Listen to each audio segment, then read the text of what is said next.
so you all of a sudden you start realizing, you start finding out about all these musicians and bands, and you're like, oh my God, man, it's crazy. We got so much talent in this town, man. We are blessed. We are really blessed to have this much talent in this town. I know. I can't honestly say I can compare it to other cities. I really don't know, but it does feel like there's quite a bit of it here in this town. I just wish the city would embrace the music as much as the musicians embrace the city. I'm in the band. I'm in the band. I'm in the band. I'm in the band. I'm in the band.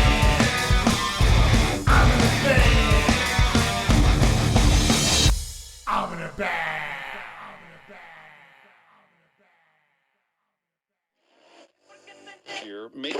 On that very same building and just down the hall, there exists a completely different world as far as radio stations go. WMMS, one of Cleveland's progressive rock stations. Starting at the corner of 9th and Euclid downtown, and he says to me, this is Cleveland. Welcome back, everybody, to another episode of Level Up Cleveland, and this week we bring you some fellow podcasters. Got the guys from Stairway to Cleveland. We got... It's off. We got Scott Vaughn here. What's up? And we got Keith Martin here. Hello. Guys are involved in a lot more than just a podcast, but that's kind of how we found you. That was the first time we kind of like came into, when we first saw you was when the Stairway to Cleveland podcast came out. Right around the same time ours started up. You guys kind of started up at the same time. Kismet. Yep. So we took notice. And we ever watch, but no, we still watch. You guys, you have it's not as often. You guys don't do them as often, but when you do it, you have some really interesting guests on there. You guys get some, you guys do a really good job with it. Thank you. And biggest reason you're on here though is not because you're a podcaster. It's because you guys are a big part of this the musicians fundraiser, Cleveland Musicians Fundraiser. It goes on every year, 7th year. This is the 7th year, yeah. Can you believe you've done it 7 times now? I mean, it seems like it's weird how these things. Technically, this will be the 6th show because there was this thing called COVID that kind of. So 7th year. 7th year, we did still raise money that year for the charity. We didn't have a show because we couldn't. We tried. We had it like 3 different venues, and it was just a shit show. But this will be the 7th annual. But 6th show, so I got you. We're stoked, man. We're stoked. Yeah. It's kind of crazy. You got to kind of. I think everything's that way right now. If it's gone on for the last 10 years or anything like that, there's just like little period in there where people got to explain the asterisk. Yeah, exactly. The fallen hurdle. Yeah, and just explain a little bit about what this is exactly. I mean, there's a lot of benefits, a lot of fundraisers. This is very unique. How you've arranged for this. How you do this thing. Sure. Go ahead. Tell people what it's all about. How you do it. Well, it started very simply on Facebook because we're all social media whores. We were on there, and I just decided, I've got a bunch of friends. I'm going to put up what is our favorite Kiss song of all time. So I started putting albums and the songs on the albums and had everybody start voting on it. And like usual, all the people started voting for what their favorite Kiss song was. And as this progressed, a lot of the musicians were starting to say, hey, we should do a jam night. Just get all the musicians together, do a jam night. We'll play some Kiss songs. We know enough bar owners. We can get a bar. I was like, okay, cool. And then after talking to some friends, we decided, well, if we're going to do this, let's make it a charitable event. Let's get some money. And a good friend of ours, daughter's on the spectrum for autism, and his girlfriend and I got together, and we decided we're going to do autism the first year for our charity. And it went over so well. We said, well, let's do it again next year for a different charity.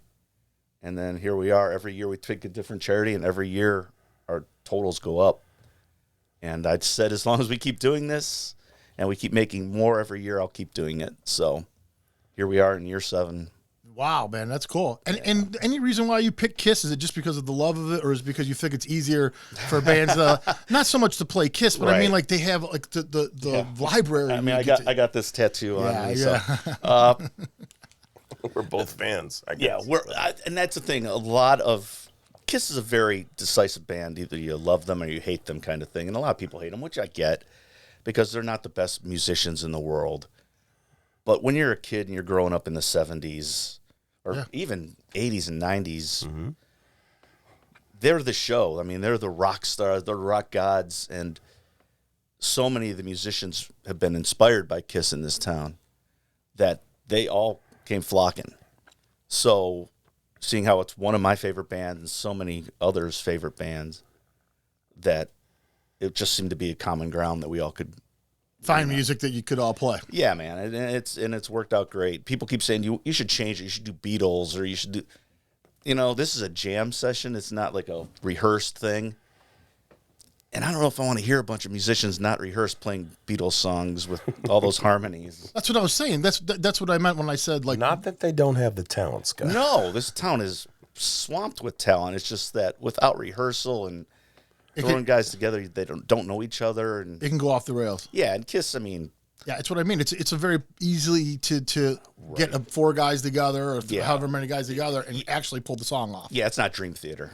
It's also visually appealing as far as advertising and it's true. It's true. It's just been it's been a great success. Yeah, I came in on the second year. That's where I first met Scott. So we met each other through this benefit. Actually, Keith. Do you want to tell the story?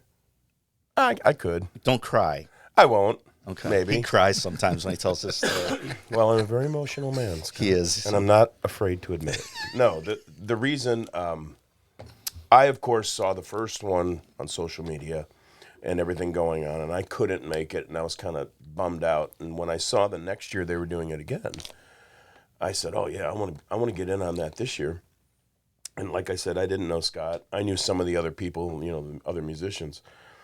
And then they said it was for cancer. And my brother's a cancer survivor. And when I was a kid, while he was going through his chemotherapy for 3-4 years, I latched on to Kiss as my escape, my go-to. So I had tons of 70s Kiss memorabilia that my mom had saved in the attic, or all the Kiss dolls, the board game. I mean, just so much stuff he had. I had so much stuff.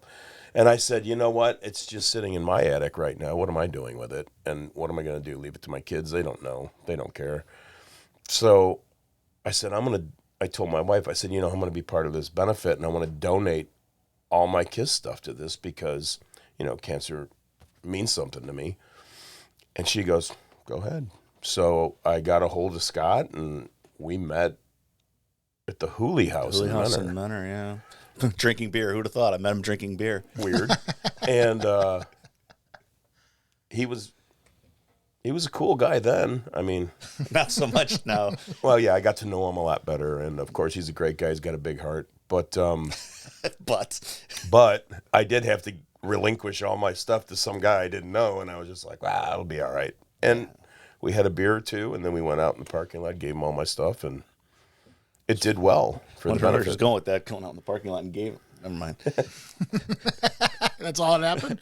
That's how it started. Love at first sight. Stop. Yeah, and the stuff he gave was just like all the stuff that you ever imagined that Kiss made in their prime.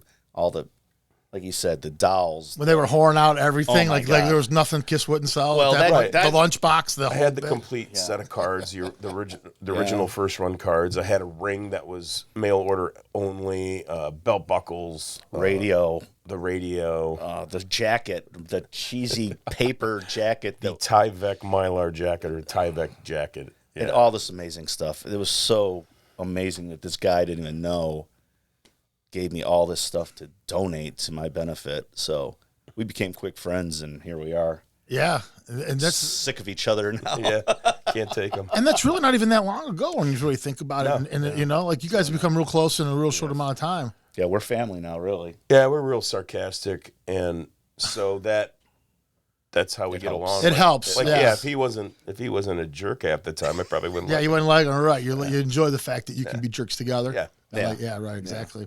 Yeah. One thing quick about you, especially you bring up family, is your cousin's Craig Martini. Yes. Now, real quick, I just have to ask you this real quick question: who dropped the I?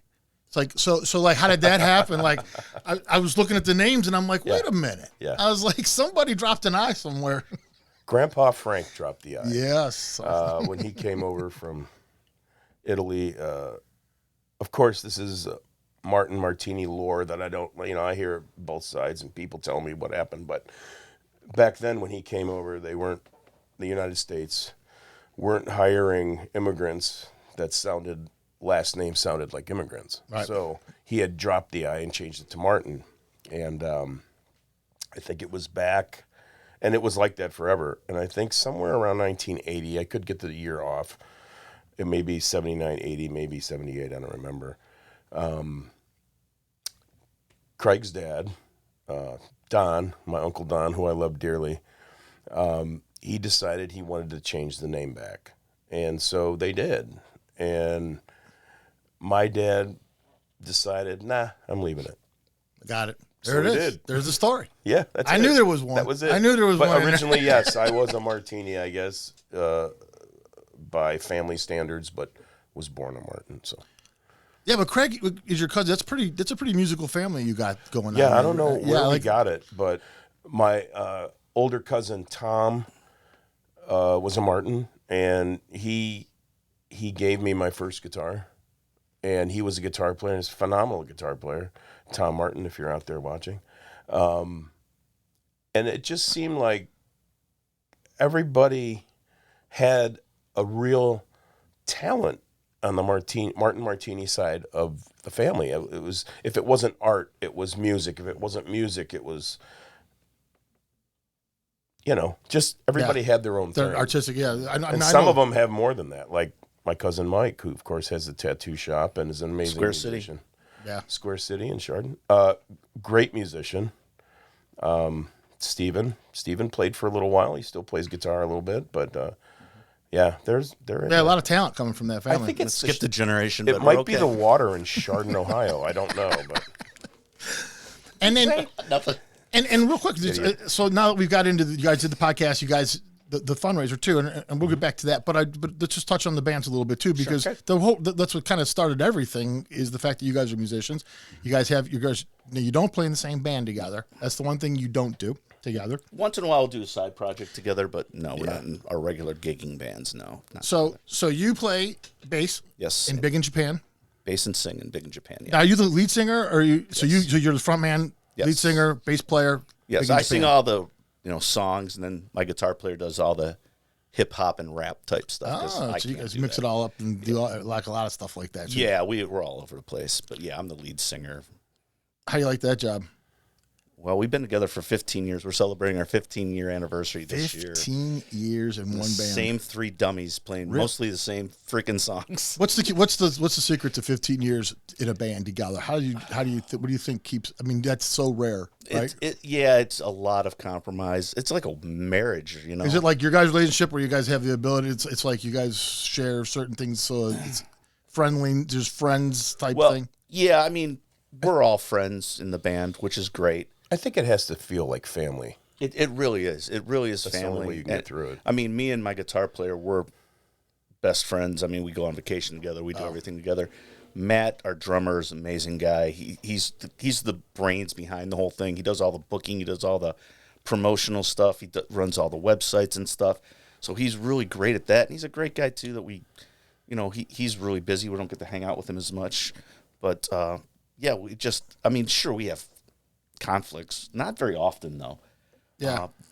So it is like family. I mean, there's certain kinds of conflict, but for the most part, nothing goes over the top. And no, we've only violently threatened each other a few times. That's in 15 good. That's years, good. 15 years. Yeah, That's real good. it's been pretty good. Yep. So yeah, 15 years and it's been still going strong. So it's cool. Keith, Yeah. the Hat. That's the band you're in right there, Vinyl Arcade. Vinyl Arcade, which was a It's an interesting band. I've let me start at the beginning. Back in 2004, we started a band called Hogwash with the guy Todd who did the artwork and his future wife and me and Ed Douglas, who's now in the band in Vinyl Arcade. But what had happened was we were in a band called Hogwash, and we were together from 2004 to 2016, which is about 12 years. And there were other interests, and we were trying to hold the band together. And we just decided it was time to do something different. So half the band went and started a yacht rock band. After several names, they ended up with Boaterhead. So you probably know Boaterhead. And then Ed and I, we decided to do something, and we wanted to do something completely different. So we sat there and decided what would be different. And so I have a jukebox at home, and there were songs playing in there that weren't necessarily the biggest hit from the band, but a great song and maybe a forgotten song. So the premise of that band was to play those Sides. the B-sides, or the second single that wasn't as popular as the first.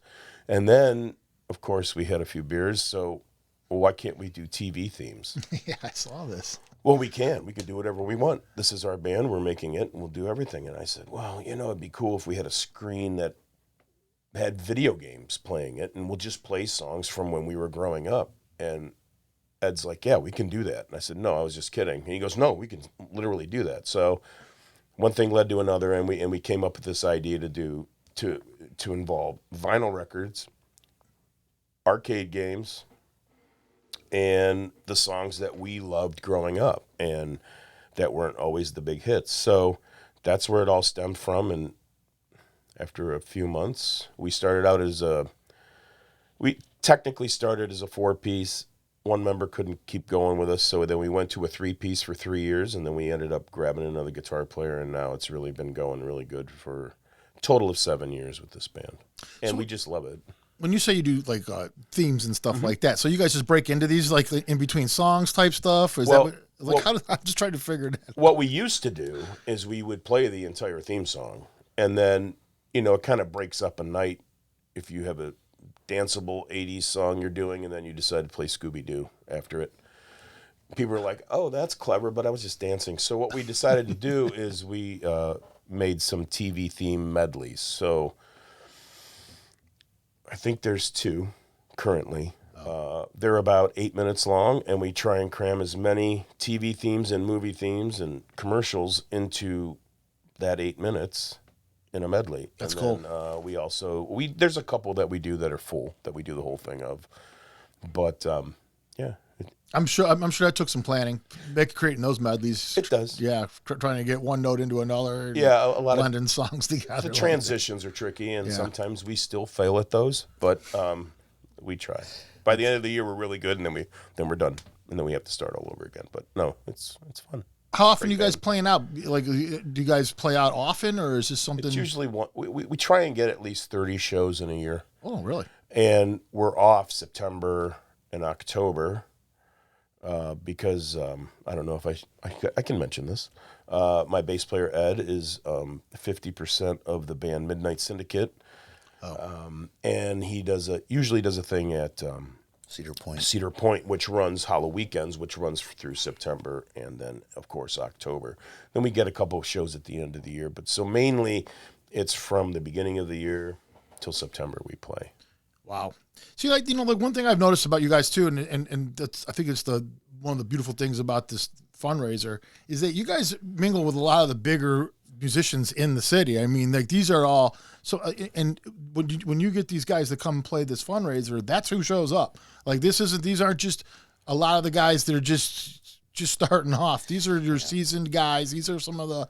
We like to be all inclusive. I mean, a lot of the big guys show up. We like to consider ourselves big guys. I mean, no pikers here, but we let everybody come. If they sign, what I do is I'll put up the sign up sheet, and whoever signs up to play, the first 50 guys get to play. Is that how you do it? Yeah. I'm not picking and choosing who plays the benefit.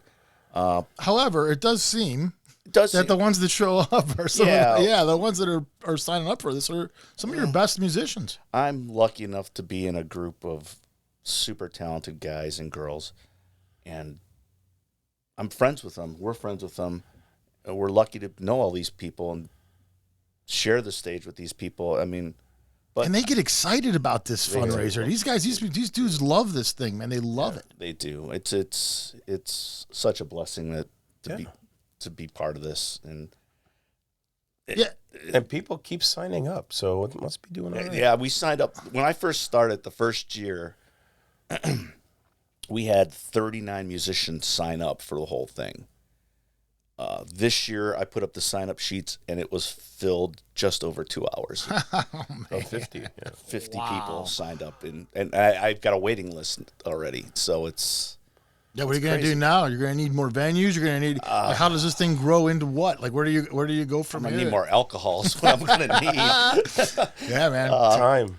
I don't know. We're seeing it's growing, and it started off as an evening thing, and it's become an all-day event now.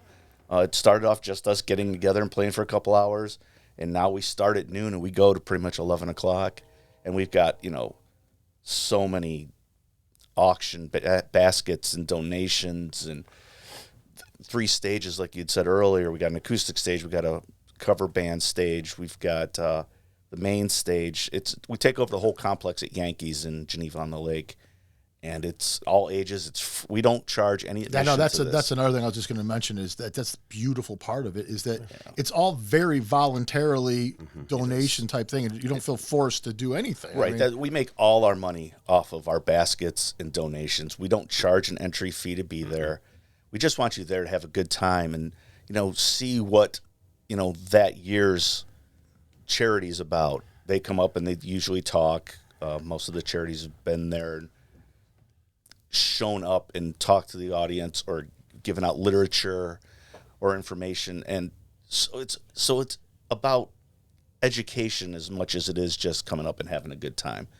But we've never charged, and I don't see that changing anytime. That's never gonna. You don't have a reason to, obviously. If you're raising the money without doing that, right, it becomes a bigger event. Well, we've been lucky enough that the venue out at Geneva on the Lake with PJ, who runs that venue, has never charged us for using that whole complex. Oh, wow. So it's been, he just gives us the run of the place. A few years ago, the COVID year, we were planning on doing it down at Music Box downtown here, but before COVID shut it down. But we had to pay a venue charge just for security and sound guys and stuff. It was minimal, but it was still paying. Yeah, even with benefits, they have to charge something because of that kind of thing. Because that's the way it is. But PJ's been amazing to us out there. Cool. So we'll see how it grows. If it keeps growing, who knows? I mean, but Brown Stadium? Something good's got to be there. And we are back, everybody, with the guys here from Stairway to Cleveland. These guys are also the ones that help put on the fundraiser for the Cleveland Musicians over there in Geneva every year. Raising money for something every year. Something new, something different. Yes, sir. How do you guys pick that? How do you guys decide what it's going to be? We have a committee, and it's been growing every year, actually. And every year, a new member of the committee gets to pick. Oh. So this year was actually his wife's turn, and she picked NAMI, which is National Alliance for Mental Illness. Lake County. So, yeah, we just go around taking turns. Every committee member gets a turn. So that's cool. Yeah, it's definitely cool. How big is the committee, and how do you get on the committee? Right now, I think we have 9 people on the committee, and it's just a couple of the people were volunteers in previous years, and they did such an amazing job, and they really put their heart into it and went above and beyond what we asked them to do. They were like, that is an asset we need on this team. And they just came aboard, and now they're part of the family. That's great. And we didn't have to force them. I mean, they volunteered. Yeah. Said, we love this. Can we be part of it next year? Yeah, we have a lot of people saying they want to be part of the committee, but, we got to have an audience at one point, not just committee members. But, yeah, it's great. We have a very good team. Both of our wives are superstars on it. My guitar player, Vic, and his wife. So it's a lot of couples. Han Solo from Speed Rail, the band Speed Rail, he's on our committee. Tia Jarvis is a good friend of his wife, Tracy. Brandon, who's the sound / drum tech for Z from Disco Inferno. and he works with us every once in a while. He's also the brainchild behind the last 2 years. We've actually had a golf outing. Oh, And it was Brandon's idea, and he puts it all together, and we just like support him or whatever we can do. A real rock star. He's awesome. This has become like a company almost, like in some aspects. It's got like company, type of things. You got golf outings. You're doing the parties. It's yeah. It's cool. It's great, man. And it's kind of seems like it's kind of grown just organically out of just really like none of this is really like pre-planned and pre-thought out. It just kind of keeps really happening just by whatever, right? I mean, And it takes the better part of a year to put it together. It's a lot of energy goes into this, a lot of time, a lot of starting planning October. and stuff. It's insane. It's insane. My phone does not stop all day, every day at this point of the year. I believe that, man. These guys get so excited over this. I'm telling you, this is a big deal for the musicians locally. This thing becomes a big deal. They love this. Now, how does that work? Like, so you have the 50 musicians. Yep. How do they determine who's going to get up there and do? Because some of this is pre-planned, right? Like some of these guys get together and say, "Hey, we'll get together and we'll do this song or whatever." What we do is right now we're in the midst of it. Right now, we just like I said, we put up the sign-ups about 2 weeks ago, and it filled up real quickly.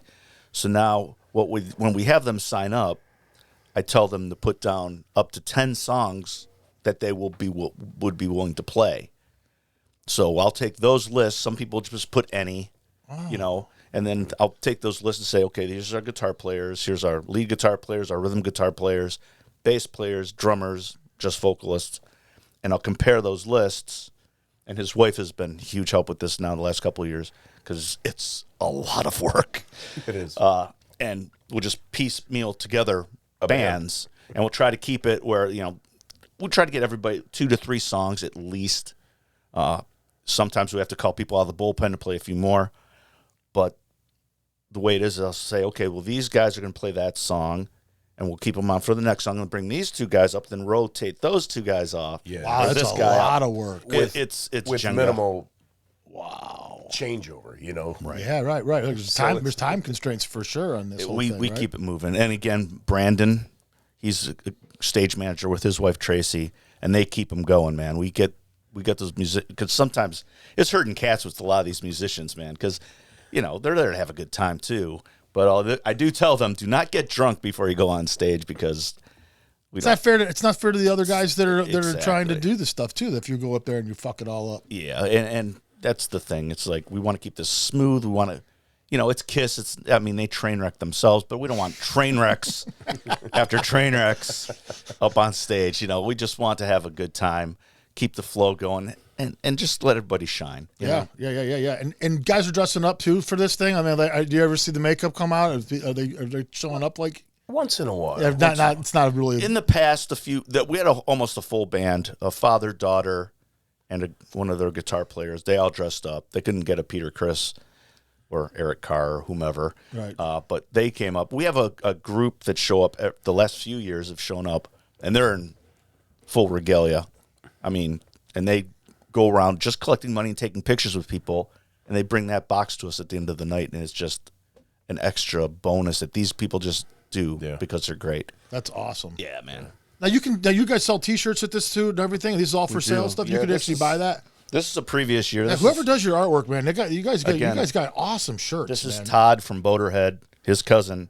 He does all the designs for us. This poster here is one of the nicest posters I think I've ever seen in my life. It's my favorite. I tell you what, we Keith and I last weekend we went down to Geneva on the lake to put up some posters and just talk to some people.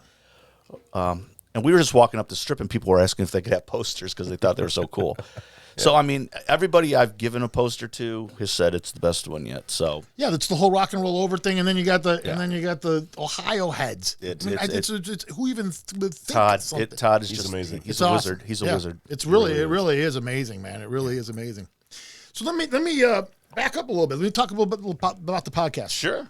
Because like I said, that's how we discovered you guys, and I'm pretty familiar with the podcast. I watched it more than once. Okay. Well, that's good. Oh, you're the guy. We have a fan. So when did you guys? What made you think? Let's start a podcast. Let's start doing this. How does that happen? Again, as Keith says, I'm an idea guy. Come on, Woim. That's me. Yeah.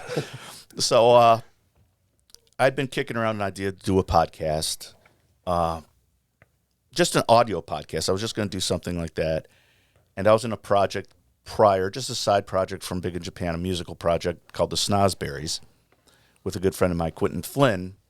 And we had talked about doing something, and he came up with the name Stairway to Cleveland, obviously after the Jefferson Starship song.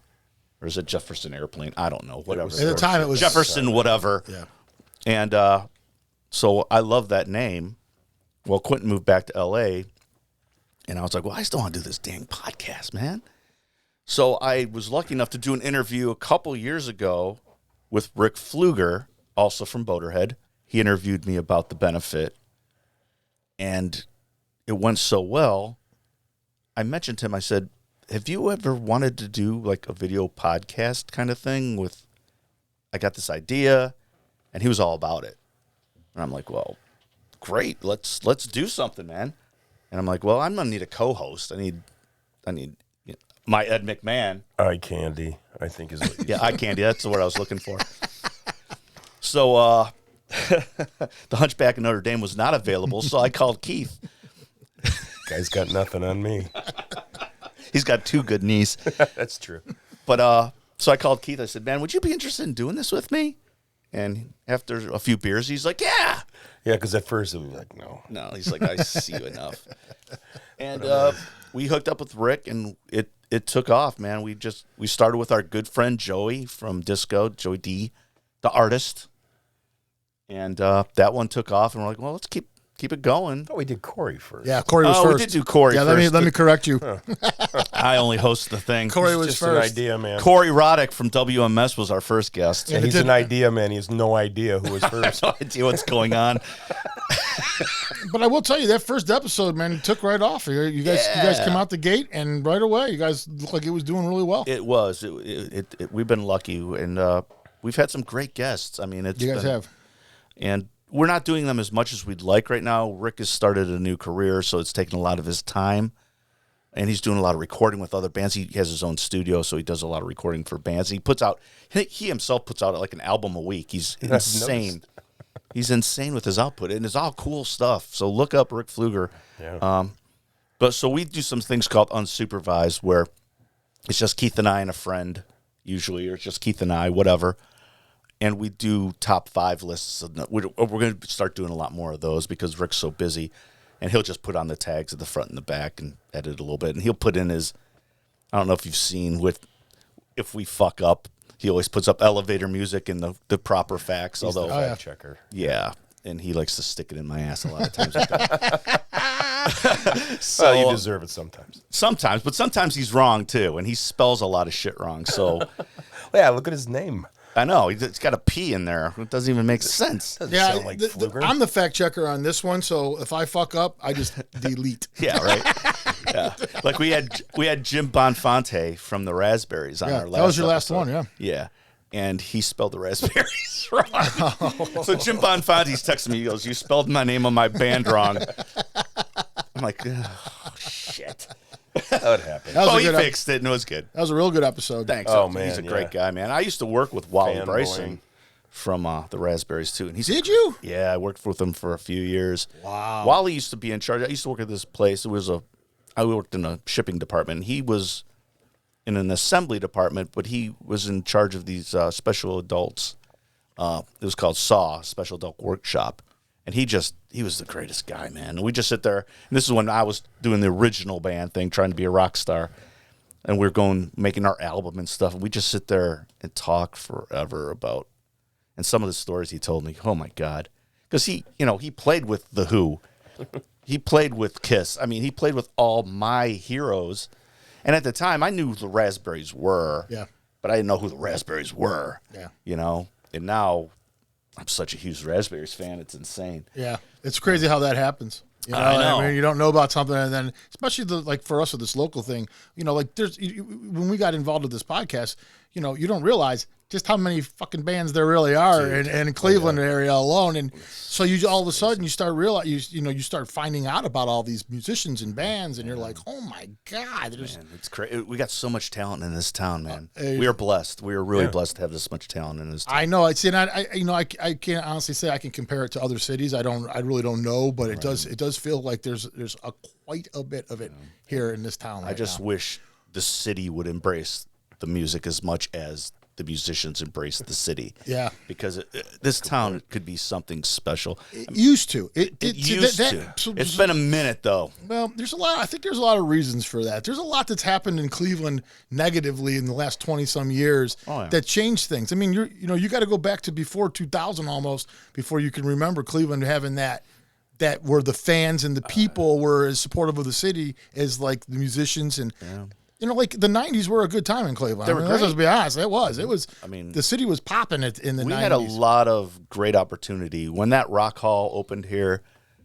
The doors should have opened up for musicians in this town, and it really didn't. No, it didn't. A lot of the classic clubs went under.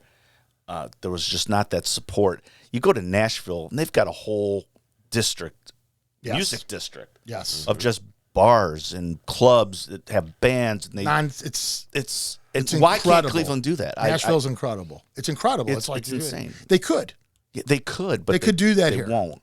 Well, it's not there yet. It's not happening right now. But we just need the right people involved, I think, to propel this thing. There's just something about, there's a stigma here. There's something about Cleveland that always gets a negative rap. And no matter what it is, whether it's sports, music, there's always something that's tied to this city that always brings it down. Yeah. And that's what we got to break. We got to get through that part of it there. It doesn't help when our former mayor calls it the butthole of America. Yeah, right. I mean, it's like, really, dude? There is a stigma with people that love music in Cleveland that the local artist, he must not be good, or else I would have heard of him. Type thing. You know what I mean? And I just think that as you get out there, my thing right now that I'm pushing is, look, guys, you want to go see these national acts? You're coughing $100 up minimum at any gig right now. Mm-hmm. Any gig. Yeah. And if you go to the most you'll spend on any local gig is $15, $10. That's what these things cost. And you think you're going to see that much better of a gig going and sitting a mile back in some venue? Yeah. It doesn't make sense anymore. You're better off seeing the local bands. You're better off. And again, in Cleveland, I mean, throw a rock and you're hitting a great band. Yeah, absolutely. And there's still, there are some venues. You see once one falls off, but then another one comes back. I mean, let's hope something turns around, because this city deserves more, I think. I agree, man. I totally agree with that. One more thing I wanted to talk to you guys about, because you guys brought this up and you guys came in here. There's another thing you guys are a part of. It's like, it really seems like you guys are a part of everything. So. Yeah. Well, again, I'm an idea man, right, Keith? Is this another one of your ideas? It is. It's a game show idea. It's a game show. And basically what it sounds like you guys have done is you've taken the whole trivia thing, which is kind of blown up in the bars now as a viable option of entertainment.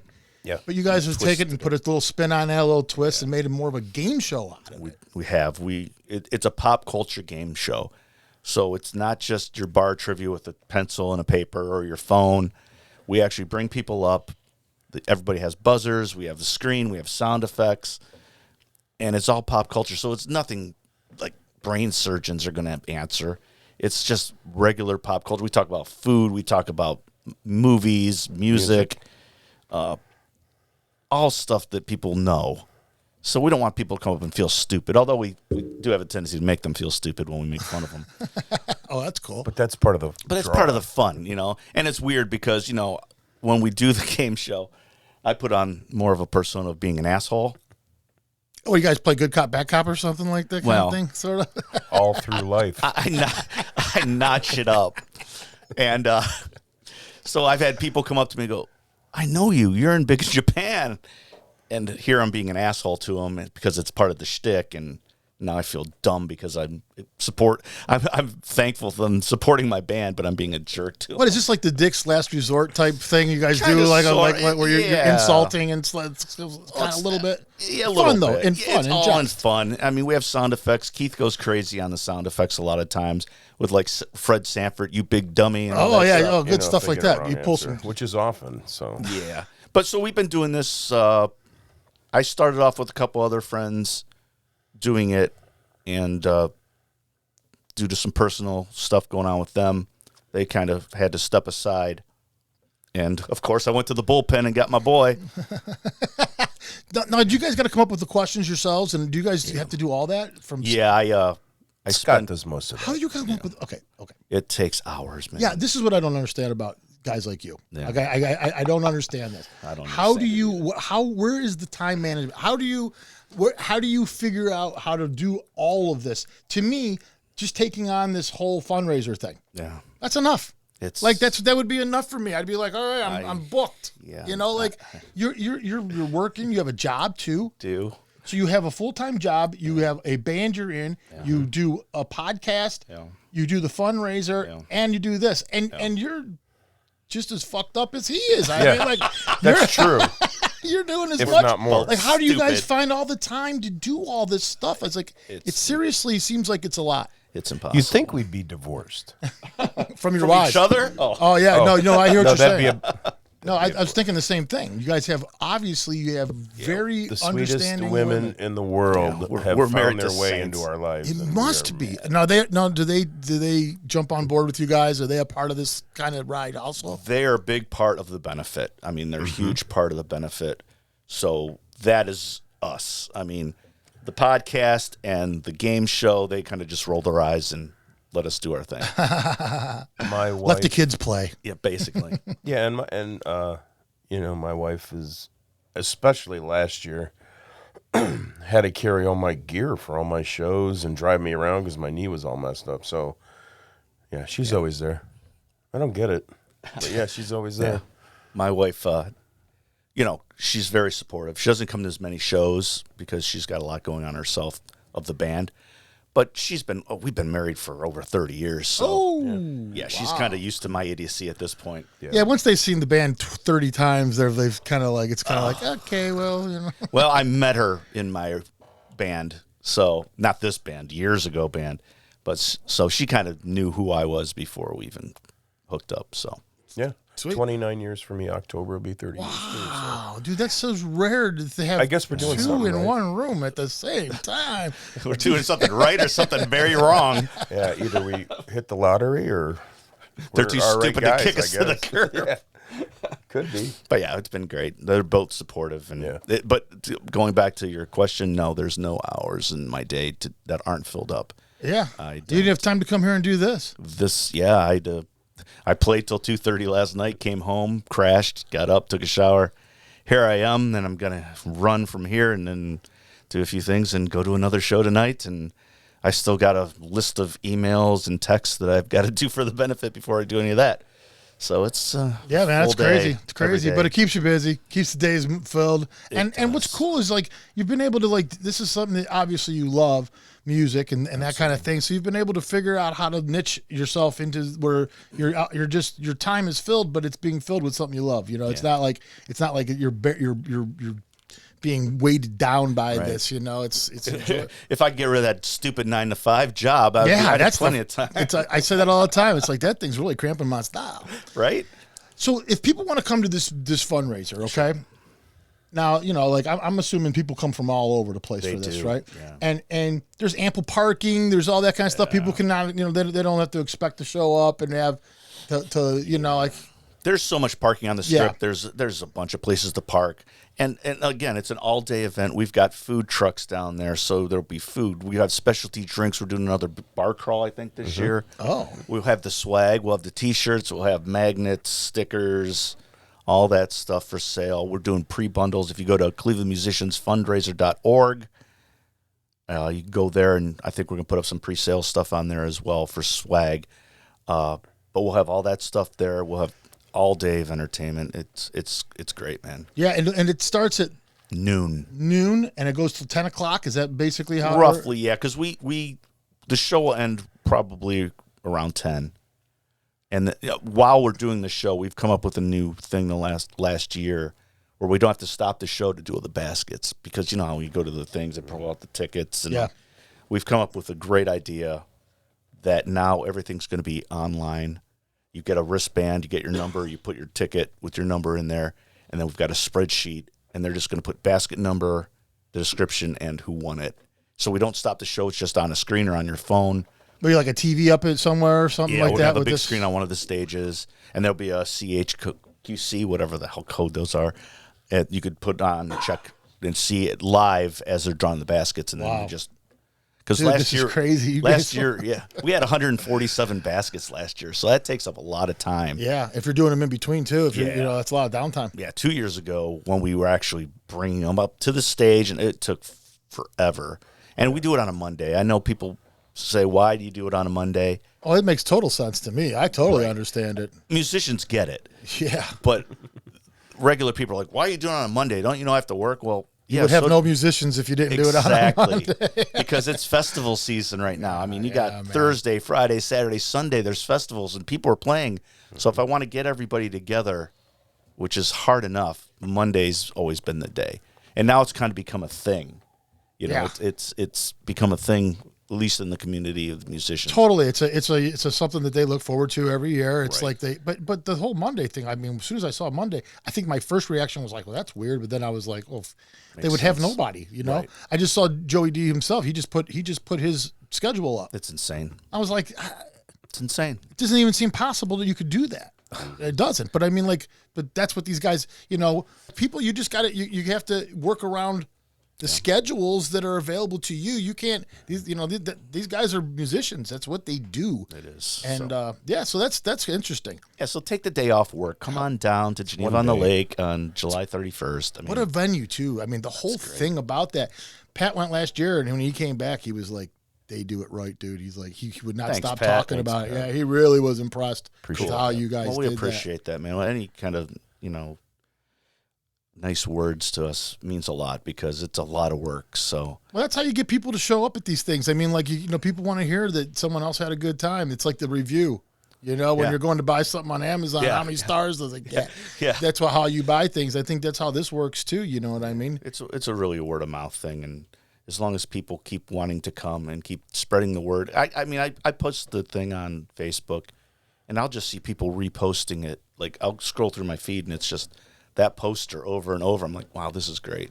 Yeah. People are getting behind this, and it means so much to all of us. Yeah, man, that's awesome. Now, as far as if they come down there, like you said, it's free.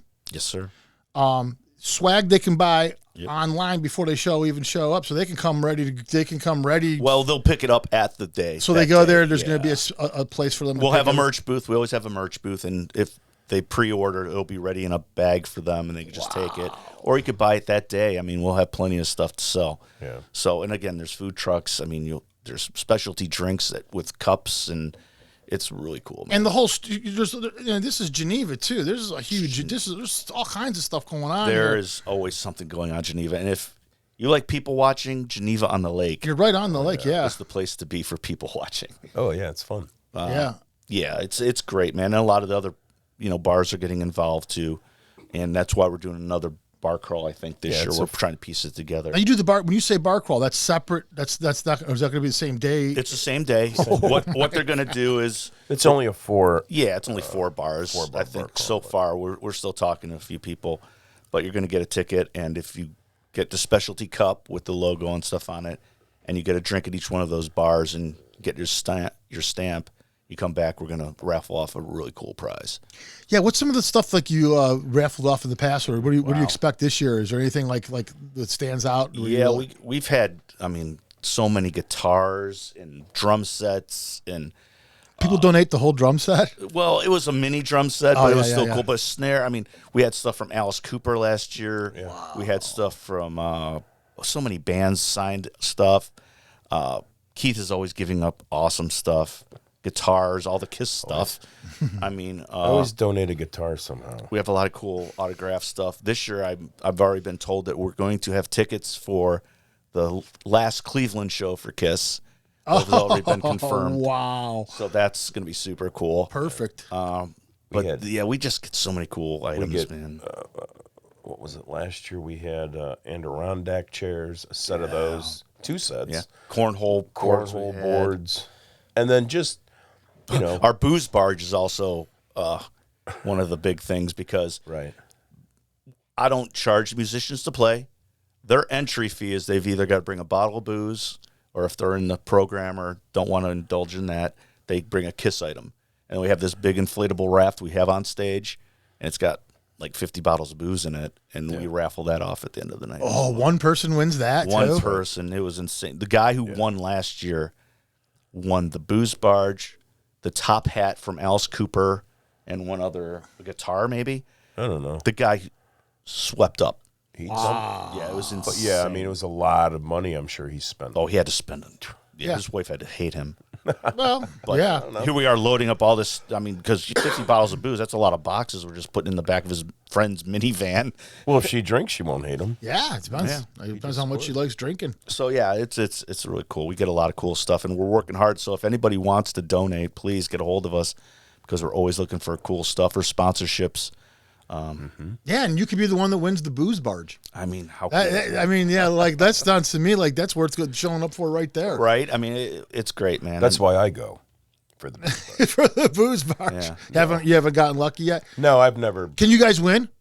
Do you guys allow yourselves to win, or do you guys frown on that kind of thing? I don't do the Booze Barge. I've never done the Booze Barge. I've won a poster because I'll buy like $20 of tickets or whatever and give them my daughter and say go put them in baskets. Yeah. Right. And she'll go out there and put them in. And I'm surprised when I win anything, but it's not about us winning anything. The funny thing is, my guitar player actually donated this giant vodka basket a few years ago, and he won it back.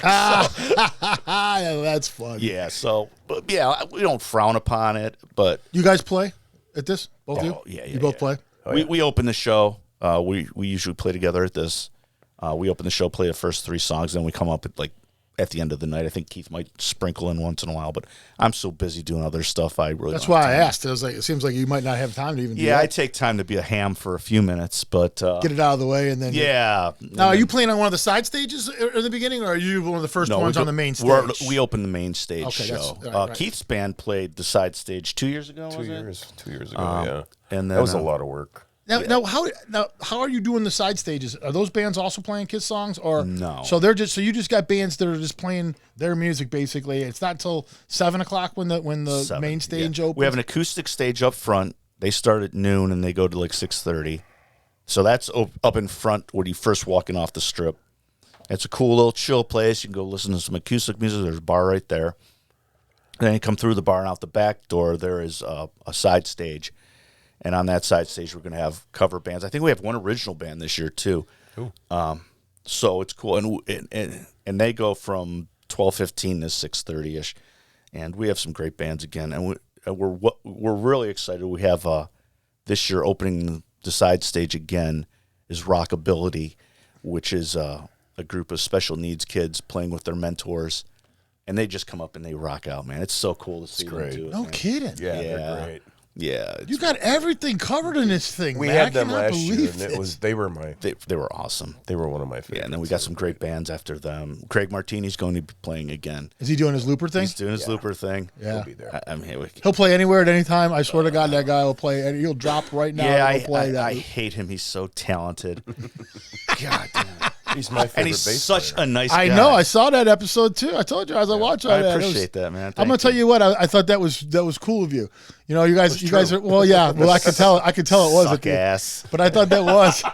I'm sitting there going in my head thinking of all these bass players, and I'm not even realizing that one of the best ones is sitting right next to Right? me. He's so good.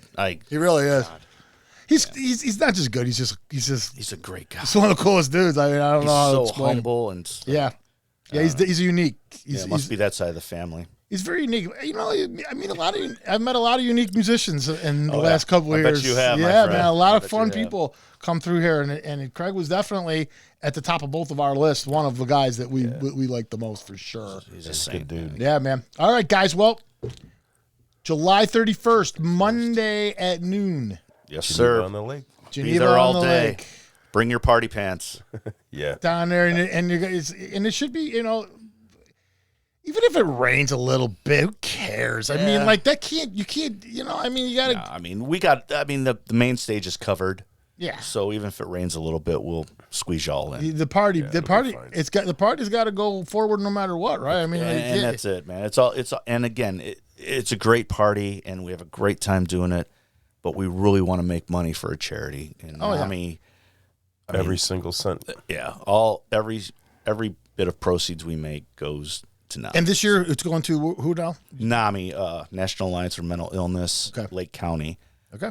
So yeah, they'll be there. They'll have some information for you to to hand out and stuff. And they'll come up and speak and stuff, so you'll understand a little bit more. Because mental illness is, I mean, especially coming out of COVID now, they really could use all their help they can get, because a lot of people are struggling. You know, and we want to help. That's what it's about, man. That's why we started this, and that's why we're going to continue it, because it's not about egos.